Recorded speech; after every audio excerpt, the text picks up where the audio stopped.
통일과 선교의 꿈, 평화를 만드는 사람들, 피스메이커. 다시 한번 오늘 본문이 좀 달라요. 함께 보겠습니다. 우리 함께 읽어볼까요? 시작. 내가 화평을 미워하는 자들과 함께 오래 거주하였도다. 나는 화평을 원할지라도 내가 말할 때 그들은 싸우려 하는도다. 요새는 평화, 화평 얘기를 하면은 싸우자고 하는 것 같은 느낌이 들 때가 많이 있어요. 신천지가 얼마나 좋은 단어인데 빼앗겨 버렸어요. 그래요. 가정 평화, 이거 다 빼앗겨 버렸어요. 그 가정 평화를 누가 많이 얘기하나요? 통일교. 그 통일 얼마나 좋은 단어예요. 빼앗겨 버렸어요. 인민, 사실 인민이라는 단어가 되게 중요한 단어입니다. 북한이 먼저 써버렸어요. 원래 우리가 조선이라고 나라를 이름을 쓰려고 그랬었어요. 근데 그걸 또 옛날에 마한, 진한, 변한 해가지고 삼한국 뭐 이렇게 해서 한국 이런 식으로 하려고 했는데 조선이 미리 써버렸어요. 좋은 걸 미리 빼앗기고 나서 그걸 다시 쓰려니까 오해를 당하는 거야. 평화 계속 얘기해야 됩니다. 계속 써야 됩니다. 화평에 대해서 우리는 계속 얘기를 해야 됩니다. 왜냐하면 그건 성경의 이야기고 성경적인 하나님의 의견이기 때문에 그렇습니다. 제가 오늘 나눌 거는 독일에 가서 잠깐 나눌 거를 미리 좀 이렇게 오늘 원고로 보내야 되기 때문에 원고를 보내는 겸 해서 나누려고 합니다. 600만 명이 가스실에서 사라진 유대인 학살을 뭐라 그럽니까? 홀로코스트. 이게 이 1950년 이후에 사상 세계를 다 바꿔버렸어요. 예수 믿는다는 사람들이 어떻게 유대인 600명이 죽어 나가는 결과를 만들었지? 우리의 신앙이 뭔가 잘못된 거 아닌가? 라는 반성을 하면서 그 신학 체계를 다시 하면서 이거 문제 있구나. 루터, 독일, 이 문화에서는 이렇게 나올 수밖에 없네. 왜냐하면 힘의 사용을 성경으로 그대로 제자도 안에서 제대로 해석을 못 해냈어요.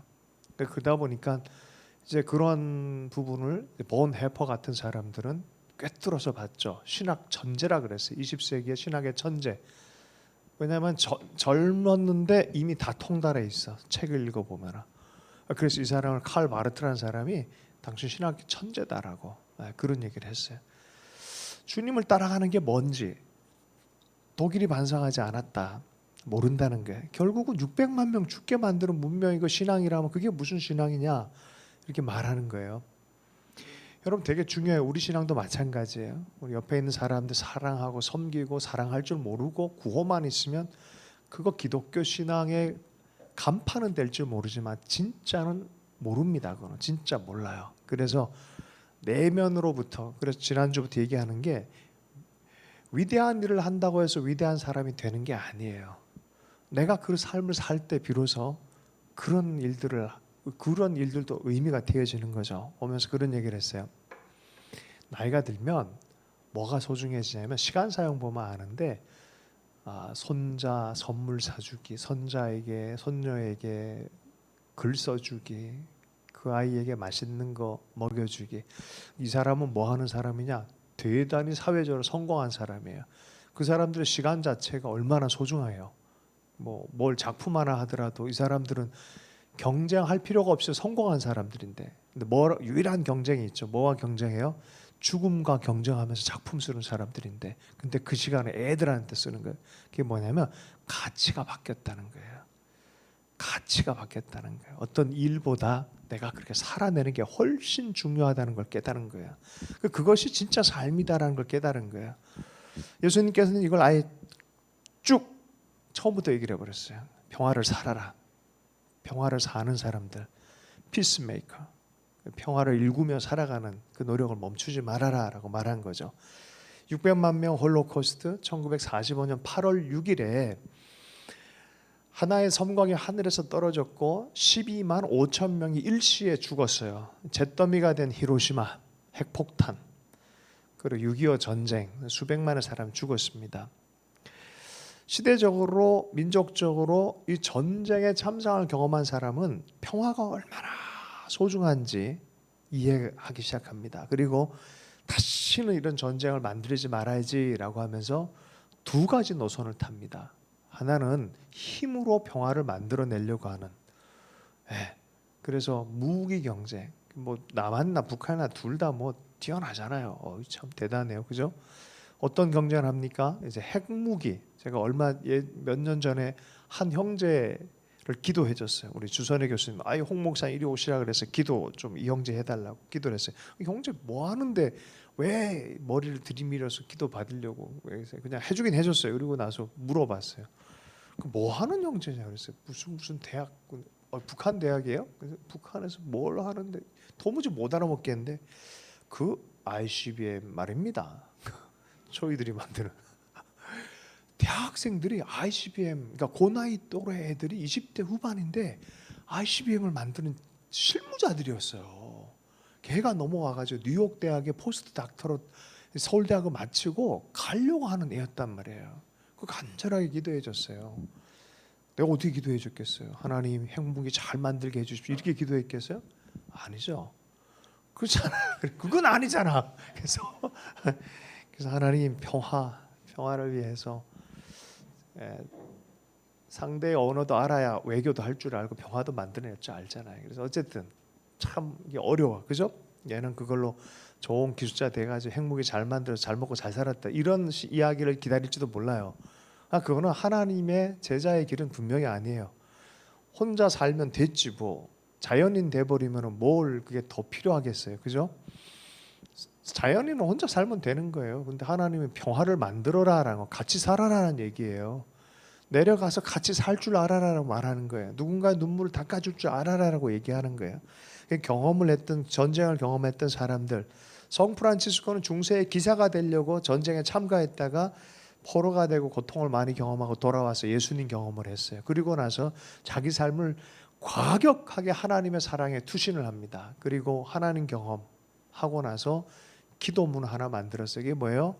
주여 나를 평화의 도구로 사용해 주십시오. 이게 주님의 마음인 걸 알아버린 거죠. 크림 전쟁이라고 있어요. 터키랑 러시아의 전쟁이었는데 참가했다가 톨스토이도 실존적인 경험을 해버려요. 와, 이게 뭐지? 공허함. 그러고 나서 쓴 책이 뭐예요? 전쟁과 평화에 대한 얘기 쓸 수밖에 없는 거예요. 간절해 줄 수밖에 없는 거예요. 여러분, 평화를 만드는 일은 물론 전쟁의 때가 있고 평화의 때가 있다라 얘기를 하는데 지금은요, 한반도는 특별히 전쟁 나면 다 끝나요. 왜요? 북한이 비대칭 무기를 갖고 있기 때문에 그래요. 비대칭 무기라 하면 한 번 누르면 다 끝나는 무기를 갖고 있다는 소리예요. 그러니까 이제는 대안이 없어. 무조건 전쟁 나면 안 돼. 여기는 무슨 얘기인지 아시죠? 핵무기 시대에 우리는 가장 가까이 진입한 민족입니다. 남북이. 그걸 알 필요가 있어요. 그걸 알 필요가 있어요. 그리고 여기다 대고 힘으로 제압한다. 이게 지금 말도 안 되는 소리예요. 지금 평화를 만들지 않으면 대안이 없는 시대가 와버렸어요. 예, 평화 만들지 않으면 미래가 없는 시대예요. 지금 이게 우리만의 문제가 전 인류의 문제이다라고 사실은 통찰했었어요. 2차 대전 끝나고 나서 군비 경쟁할 때 이미 이 얘기가 나왔어요. 헨리 나우엔이 그랬대잖아요. 과거에 자기 노르웨이 출신 사제잖아요. 헨리 나우엔이. 근데 노르웨이에 있으면서 미국이 대단하게 보였대요. 그런데 나중에 그분의 책을 읽어보면 미국의 배신이라는 단어를 써요. 전 친미주의자는 아니지만 미국을 사랑하는 미국 국적의 사모를 모시고 있는 사람입니다. 제가 어떻게 미워할 수 있겠어요, 미국을. 그러나 기대와는 다른 일들이 일어나고 있는 건 사실이에요. 예전에 알고 있던 복음과 하나님 나라를 섬기는 그 미국은 사라진 지 오래된 것 같아요. 다 자기 힘, 제국을 유지하려는 그런 방식. 이게 우리의 현장이죠. 헨리 나우엔이나 헨리 나우엔보다 더 깊이 들어갔던 학자들이 있어요. 사실은 이 사람들이 아브라함 헤쉘이라는 분, 또 마틴 부버 같은 분들은 이분들이 공교롭게 다들 유대인들이에요. 유대인들. 그리고 기독교 학자들이 아니라 유대교 학자들이에요. 그 소수의 학자들이 1970년대 베트남 전쟁을 할 때 제일 앞서가 가지고 반대한 사람들이에요. 왜 이게 놀랍지 않아요? 시대를 돌파해서 먼저 자기를 헌신하는 사람들을 하나님은 꼭 세우세요. 이분들의 이론 자체가 지금 전 세계 40년 동안 끌어가고 있어요, 사실은. 예. 아니 영성계에서는 그래요, 요새. 뭐 그래서 웬만한 멋있는 목사님들 보면 대부분 보면 아브라함, 뭐 헤셀 이런 책 읽고 또 얘기하는 거 되게 좋아라 해요. 자, 사실은 그들의 존재로부터 그러한 이야기가 나오는데 그 존재가 뭐였냐? 평화를 만드는 일에 생명 다해 앞장을 섰다는 거예요. 이게 중요한 얘기죠. 헨리 나우엔이 이렇게 얘기를 했습니다. 세상의 평화를 위하여 기도하라, 저항하라라는 책에서 이렇게 얘기한 거예요. 서로 사랑하라는 주님의 명령이 마치 파트타임 의무가 아니고 전적인 투신과 헌신이어야 하는 것과 마찬가지로 평화를 만들라는 예수님의 요청은 무조건적이고 무제한적이며 또한 타협의 여지가 없다. 타협의 여지가 없다. 이건 해야 돼요. 2030년까지 한반도에 이러한 정세 외교적인 평화의 구축 시스템이 안 마련되고 계속 대결로 가고 해양 세력, 대륙 세력의 어떤 한 편을 들면서 분쟁과 어떤 이 위기의 틈을 만들어낸다 그러면 굉장히 위험해지는 것이 한반도다라고 벌써 20년 전에 학자들이 얘기한 거예요. 근데 요새 보면은 당장 편하니까, 당장 뭐가 있으니까 이게 이쪽도 끌어당기고 이쪽도 끌어당겨 주체적으로 평화를 만들어 가야 되는데 여기 끌렸다가 저기 끌렸다가 정권 바뀔 때마다 여기 끌렸다가 또 이번에 여기 끌렸다가 하는 이런 일들이 생기고 있어요. 그게 뭐예요? 가운데 서서 뭔 일을 해야 돼요? 기도해야 돼요. 교회는 기도해야 돼요. 그리고 계속해서 하나님이 역사의 수레바퀴를 돌리고 있다고 믿어야 돼요. 우리 샬롬의 통치, 평화의 임금 예수 그리스도라고 우리 말만 하지 그분께 그 마음으로 기도하는 사람, 교회가 그걸 해야 되는 거죠. 안 그러면 우리는 또 다른 임박한 홀로코스트에 맞닥뜨려지게 되어지는 거죠. 아니 소련 편이었잖아요, 우크라이나가. 근데 왜 같은 편을 잘라내면서 왜 저렇게 싸우겠어요? 정치는 그래요. 하중에 실려요. 우리는 어떻게 될지 앞으로도 어떻게 될지 잘 몰라요. 그리고 한 10여 년의 시간이 남았어요. 이 사이에 어쨌든 하나님의 평화를 위해서 우리는 노력해야 되고 기대해야 되고 주신 비전만큼 살아내는 사람들이 돼야 돼요. 주님이 비전을 주실 때 그거 혼자 다 살라고 그러지 않아요. 그냥 큰 비전을 주지만 하나님이 정확하게 비전에 관한 구체적인 얘기를 하세요. 인류 구원 전체를 얘기하시면서 딱 한 사람 아브라함한테 집중하는 게 하나님의 방식이에요. 하나님의 사람의 방식도 마찬가지예요. 하나님의 사람들 방식도 하나님의 큰 비전과 역사적 비전을 말씀하세요. 그리고 누구한테 집중해요? 한 영혼에게 집중시켜요. 너의 삶이 뿌리 없는 구체적이지 않은 삶이 아니라 구체적이고 확실한 삶 안에 그 한 영혼을 품은 그 상태에서 실제의 삶을 살아라는 거예요. 저는 그렇게 살 수 있게 축복합니다. 그렇게 살아내는 사람들이 나타나야 돼. 그게 평화를 만들어낸 사람들이 하는 일들입니다. 마태복음 5장 9절 화평케 하는 자는 복이 있나니 저희가 하나님의 아들이라 일컬음을 받을 것이며, 이거는 어린 아이가 하는 게 아니라 뭐라고 장성한 분량의 아들만이 할 수 있는 일, 평화를 만들기 위해서 스스로를 희생과 헌신 가운데 무릎 꿇은 가운데 눈물 흘리더라도 섬김 가운데 나아갈 줄 아는 그런 사람. 저는 그래서 독일도 그렇지만 지난 시간엔 독일 나눴는데 독일보다 우리 교회 입장에서는 남아공이 좀 더 마음에 와요. 아파르트헤이트 정책이라 그래서 20세기 문명은 한 민족을 죽여버리고 벽을 치고 막 그런 게 강력했어요. 그리고 그게 개혁 신학이라는 이름으로 해서 그런 구조의 끝에 나온 거예요. 실질적으로는 그 개혁 신학, 루터, 칼빈, 개신교도들이 특별히 중요한 이론적 바탕을 그렇게 얘기를 해요. 근데 요게 그 기독교인들이 어딜 가냐 남아공에 가서 결국 만들어낸 신학적인 것이 삶으로 전환되게. 그래서 어떤 신학을 하냐가 매우 중요하다고 말하는 게 그런 이유예요. 그렇게 해서 만들어낸 게 뭐예요? 아파르트헤이트 정책이에요. 흑인 니들은 벽으로 딱 쳐버려. 분리를 해버려요. 이게 1970년대까지 미국에서도 있었던 일이에요. 실질적으로는. 그게 1860년도까지 전쟁은 했지만 내면 안에 있는 게 내면 안에. 남아공도 그랬어요. 무슨 신학을 가졌길래 그러냐는 거예요. 개혁 신학 좋아하는 교단들 많죠. 개혁 신학 맨날 개혁. 도대체 뭐가 개혁인지 개혁. 장로교도 개혁 신학에 서 있어요. 그래서 우리가 스스로를 반성하는 그런 마음이에요. 그래서 20세기 신학이 달라진 거야. 확 달라져 버린 거예요. 홀로코스트와 그런 일들. 내가 믿는 것의 결과가 그렇다면 이건 수정하지 않으면 안 된다는 거예요. 내가 평화를 만들어내지 못하는 신앙생활을 하고 있다. 이거 뭔가 문제가 있는 거란 거예요. 밝히고 이거로 바꾸지 않으면 안 된다는 얘기죠. 자, 그래서 제가 요새 밀고 있어요. 제가 독일 가서도 미는 게 있어요. 뭘 밀고 있냐? 꿈에 대해서 밀고 있어요. 첫 번째가 뭡니까? 그럼 어떻게 평화를 만들 거냐? 어떻게 해요? 첫 번째, 엎드림. 제가 계속 이걸 밀고 있어요. 제가 평생 50년을 살아오면서 이 단어 안에 다 집어넣었어요. 사실은 할 말이 많은데 가는 곳마다 적용을 하고 있어요. 엎드림. 엎드릴 때 평화는 꿈이 되기 시작해요. 예. 엎드리지 않으면 공허해집니다. 근데 엎드리면 성령이 역사하세요. 오늘 오후에 김혁수 목사님 이게 강연을 해주시면서 약간 도움이 됐어요. 왜냐하면 어게인 1907 내가 더 이상 설교를 안 해도 될 것 같아서. 예. 그리고 주빌리 코리아, 어게인 1907 그때 하나님 주셨던 꿈들이 있어요. 꿈. 저는 요새 진짜 30 중후반의 사람들, 특별히 40대 전후의 젊은이들이 저를 많이 찾아와요.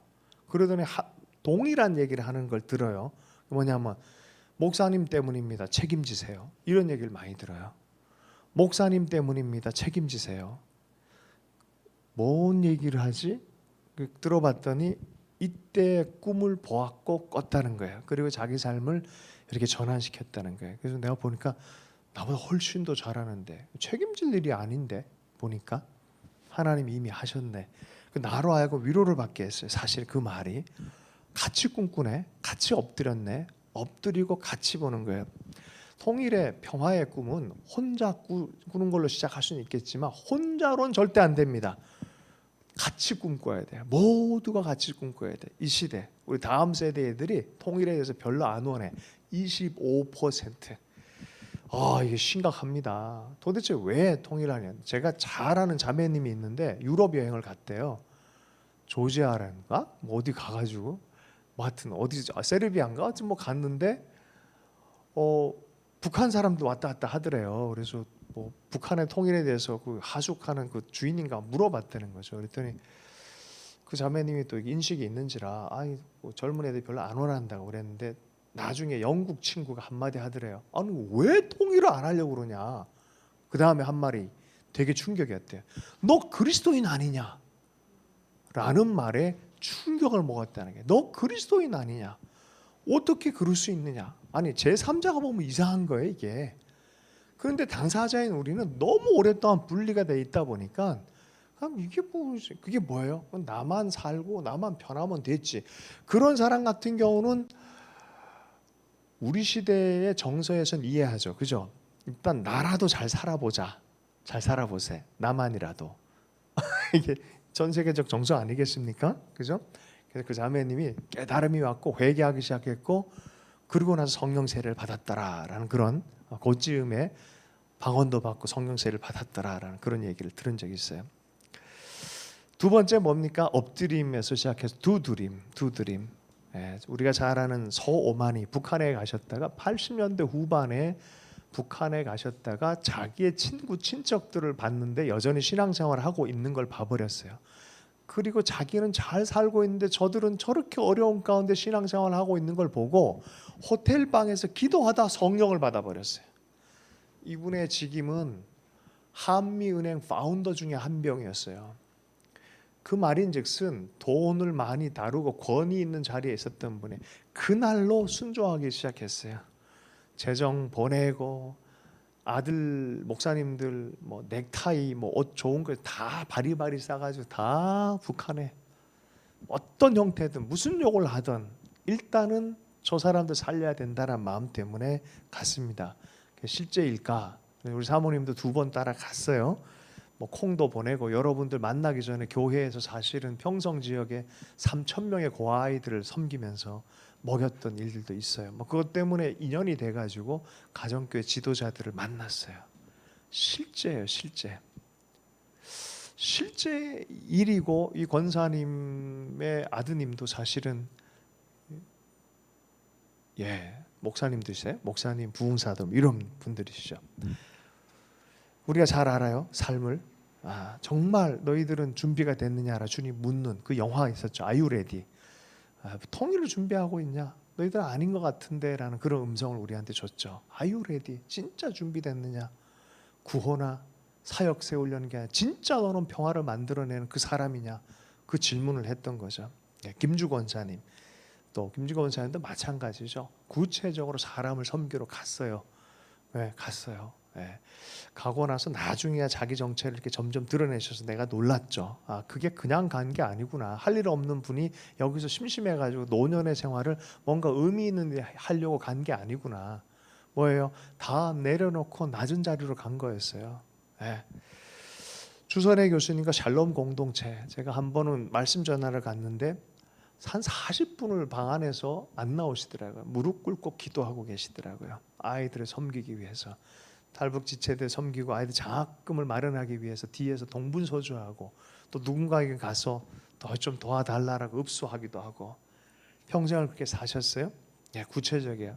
한 번은 YTN도 한번 탔던 적이 있어요. 왜 탔습니까? 라오스 아이들을 어떻게 또 우리한테 맡겨서 영상을 만들어서 이거 이렇게 하면 큰일 나겠는데 싶은 마음 때문에 만들어서 알리면서 이게 그냥 라오스 아이들 북송되는 이야기가 엮여서 우리가 얼마나 많이 울었습니까? 많이 울면서 기도했죠. 그때 간증하러 왔던 형제가 정말 그 북한에 대한 마음, 그래서 이름을 김북한이라 그래가지고 우리 한영규 목사라고 있었는데 영상 만들어지고 올려라 그러면서 그게 수십만 또 이렇게 클릭이 되어지면서 북한의 사정에 대해서 많이 듣기 시작했죠. 요새 교회를 이름 바꿨더만요. 어게인 1907 교회, 1907 교회란 이름으로 해서 사역을 잘한다고 우리 광호 전사님 통해서 들었어요. 김광호 전사님도 마찬가지죠. 함께 걸어왔던 게 우연이 아니죠. 그죠? 그런데 구체적이지 않습니까? 하나하나 자세히 보세요. 다 구체적이에요. 큰 비전 받은 다음에 구체적인 일, 두드림이 시작이 되어지는 거예요. 순종이 시작되어지는 거예요. 여러분, 순종하라고 할 때 해야만 기적이 일어나요. 그냥은 일어나지 않아요. 구체적인 순종이 필요해요. 그 엎드림, 그 다음에 두드림, 그 드림을 실행하라는 뜻이잖아요. 두드려라는 뜻이잖아요. 엎드려서 기도했다면은 두드려라, 실행해라라는 거예요. 세 번째 뭡니까? 더 드림. 너의 만족 수준에서 끝나지 말고 끝까지 가라. 끝까지. 방지일 목사님이 그런 얘기를 했어요. 녹슬지 않고 달아서 죽겠다. 어떤 인생은 녹슬어서 죽어. 자기 삶 하나님께 온전히 부어드리면 달아서 죽겠다. 뭐 그런 얘기를 하셨어요. 103세 할아버지. 저는 2011년 11월 11일 날 이분 모시고 집회를 하면서 큰 깨달음도 많이 있었고, 그 이후에 우리 교회의 방향도 이분 때문에 어떤 부분에서 결정된 게 있었습니다. 비전을 가지고 말씀의 비전이 있으셨어요. 말씀대로 살면 다 살아난다. 부정적인 삶, 말씀 앞에 온전히 서기로 결단하면 살아난다라는 그런 얘기를 해주셨어요. 한경직 목사님 보리논에 있을 때 비전을 봤어요. 이 비전의 힘, 내 꿈이 아니라 그분의 꿈을 꾸란 소리예요. 절망을 했어요. 쫓겨나요. 교회에서 힘들었어요. 그래서 어린애들 돌보고 여기 보면 에라논 같은 그런 데예요. 정말 어려운 곳에 가서 기도하는 도중에 환상의 문이 열리면서 일제가 무너지고 회색 돌 건물에 교회가 세워지는 것, 수많은 사람이 오는 비전을 봤어요. 이게 비전의 힘입니다. 시대가 돌파되고 환경이 돌파되는 것 중에 하나님의 비전이 바로 돌파의 무기였어요. 그런데 이 시대는 이걸 돌파할 만한 이 비전이 없는 게 이게 문제예요. 혼란 가운데 다 들어가 버렸어요. 믿지를 않아요. 하나님 주신 비전에 대해서 목숨 걸고 나아갈 생각도 안 해요. 자, 시몬 페레스가 군사로 시작해서 이스라엘이 막 세워질 때 젊은 군사로 싸움꾼으로 이스라엘 땅에 갔다가 막판에 노벨 평화상까지 받으셨어요. 그 사람이 마지막으로 썼던 죽기 한 달 전에 탈고를 해서 책을 냈던 책이 뭐라고요? 작은 꿈을 위한 방은 없다. 첫 페이지를 딱 보면 이스라엘의 젊은이들에게 그렇게 표현되어 있어요. 다음 세대를 해서 흘러가는 그 꿈을 이루기 위해서 쫓아가라라고 얘기를 하는 거예요. 오대원 목사님 꿈을 보시 1979년. 저는 그분 보면서 웃겼어요. 처음에 뭐지? 저분이 왜 예수전도단 복음전하고 제자 운동하는 분이 왜 자꾸 북한에 대해서 저러시지? 분명히 70, 80년대만 하면 우파적인 교회 위주의 신앙생활하는 거를 칭찬하는데 이분은 그러지가 않아요. 이상했어요. 나중에 알았어요. 뭐 여러 가지 이유가 있었지만 어쨌든 1979년에 보셨던 하나님의 비전 때문에. 저랑 정릉교회에서 같이 사역을 했던 젊은이가 있어요. 20대 후반이었어요. 이 친구가 서울과학기술대학, 지금 무슨 대학으로 돼 있죠? 하여튼 뭐 산업대학이랬는데 지금 서울과학기술대학인가? 어쨌든 거기에 공과 출신인데 이 친구가 태안인가 어디에 수련회를 갔다가 그곳에서 비전을 봐버렸어요. 뭐냐면 북한에 가서 서서 하나님 나라 일을 섬기는 걸 봐버렸어요.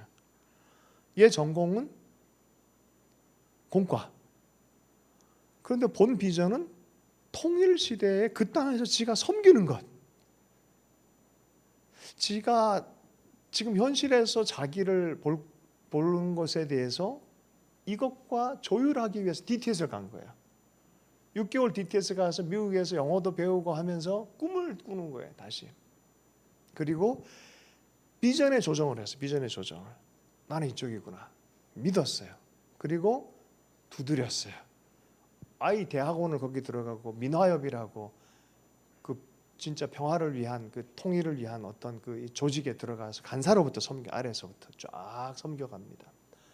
워낙 하나님의 열정이 부음받아 있어서 이 친구가 공과에서 거의 뭐 통일 이쪽으로 문과적으로 얼마 전에 연락이 왔어요. 목사님 저 공부 거의 끝내가요. 뭔 공부하냐? 서울대학교 행정대학원에서 박사를 마무리하고 있고 뭐 수많은 통일부나 이런 장관급, 차관급의 사람들을 섬기면서 그 밑에서 많은 일들을 하면서 이 어젠다 세팅이 시대적으로 되도록 하는 거예요. 저게 뭐냐? 그게 비전의 힘이에요. 많은 사람들이 이게 될까 안 될까 자기 힘에 대해 자꾸 생각을 하다 보니까 이끌림 당하지 않고 자기가 자기 삶을 끌고 가려고 하는 거예요. 그 비전을 받은 사람들은 그냥 믿는 거예요. 믿고 그 길을 가기로 결정하는 거예요. 네, 그게 더 드림이죠. 네. 예전에 이승만 이 대통령 당시에 거제도에서 포로들이 있었잖아요. 잡혀온 공산 포로가 있었잖아요. 그 중에 예수 믿는 사람이 있었단 말이죠. 이승만 대통령이 그걸 알고 자유케 해줘라. 미국 군정에서는 안 된다 그랬는데 해줘라. 해서 비밀 작전을 해줬어요. 여기 살긴 애매하잖아요. 남한에서 애매한 소리도 듣고 하니까 뭘 원하냐? 제3국 갈 수 있다. 전쟁 벌어라. 그래서 어디로 가길 원하냐? 어디 갈게요? 브라질. 네, 남미로 갔어요. 그래서 지금도 브라질 쪽에는 북한을 위한 기도 모임이 그렇게 강력하게 일어나요. 한 브라질리안 이 처치 리더는 그 사람의 비전이 뭐냐면 북한을 위한 브라질 내에 100만 명의 중보자를 일으키는 게 비전이에요. 지금도 그러고 돌아다녀요. 얼마나 뜨겁게 기도하는지 몰라요. 잘 몰라요. 한국 기독교인들은 무슨 일이 벌어지는지 잘 몰라요. 캐나다, 스위스, 스웨덴 이런 곳에서 하나님께서 친히 역사하고 계세요. 언제까지입니까? 모르죠. 하나님 손 안에 있는데. 이스라엘은 언제 돌아옵니까? 모르죠. 그냥 다만 믿음으로 계속 기도하는 게 뭐예요? 내년에는 예루살렘에서. 내년에는 예루살렘. 2000년 동안 기도했고 2000년 지나니까 하나님께서 응답을 하셨어요. 이건 네 대만 하는 게 아니라 세대와 세대를 넘어가서 반드시 해야 될 일이다라고 말해요. 말라기서 4장 6절처럼 아버지의 마음에 자녀 마음에 자녀 마음에 아버지 마음으로 그러면서 계속해서 해야 된다. 제가 이름을 한번 댈게요. 제임스 허드슨 테일러. 중국 내지 선교회. 그 다음에 허버트 H 테일러. 그 다음에 제임스 H 테일러 2세. 그 다음에 제임스 H 테일러 3세. 세계적인 선교단체 수장입니다. 허드슨 테일러 4세까지 갔어요. 4세까지. 지금도 그렇게 섬기고 있어요. 한 명 더 얘기할게요. 무디와 더불어 전 세계 부흥의 도구를 사용받던 R.A. 토레이 2세, R.A. 토레이 3세 대천덕 신부님. 4세는 누구입니까? 아레이 토레이가 아니라 벤 토레이. 벤 토레이. 4세. 네 번째가 부흥의 사람들 하나님 이 한반도에 보내셨어요. 그리고 그거를 보게 만드셨어요. 북한으로 흐르는 생명 강수를 봤어요. 그리고 이 비전을 나눈 지 한 15년 정도가 지났어요. 그 사이에 수많은 환경과 이런 상황들이 많이 변화가, 한반도에는 많이 변화가 일어났어요. 여전히 일하는 건 척박하고 힘들어요.